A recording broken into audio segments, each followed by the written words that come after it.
ప్రభుత్వాలు కేబుల్ ఆపరేటర్లకు తగిన గుర్తింపు ఇచ్చి వ్యాపారాలకు చట్టబద్ధత కల్పించాలని ఫైబర్ నెట్ ఆపరేటర్స్ ఫెడరేషన్ విజ్ఞప్తి చేసింది. విజయవాడలో ఫైబర్ నెట్ ఆపరేటర్లు రాష్ట్ర స్థాయి కార్యవర్గ సమావేశం నిర్వహించారు.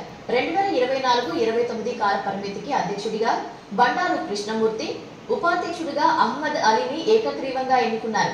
ప్రధాన కార్యదర్శిగా బోయపాటి వెంకట శివప్రసాదరావు, సంయుక్త కార్యదర్శిగా రమేష్ చౌదరి, కోశాధికారిగా శ్రీనివాసరావు, సమన్వయకర్తగా రాపర్తి అప్పలరాజుకి బాధ్యతలు అప్పగించారు.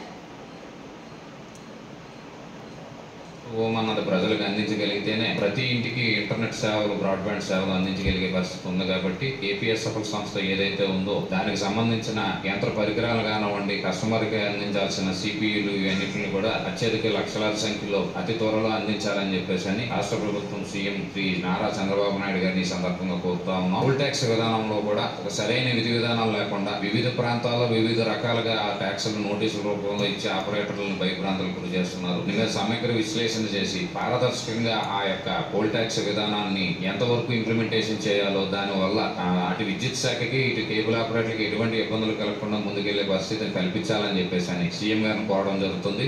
ఏపీఎస్ఎఫ్ఎల్లో ఎప్పుడో కాలం చెల్లిపోయిన బాక్సులకి ఈ రోజు కూడా ప్రజలు కట్టని 59 రూపాయలని ఆపరేటర్ల దగ్గర నుంచి వసూలు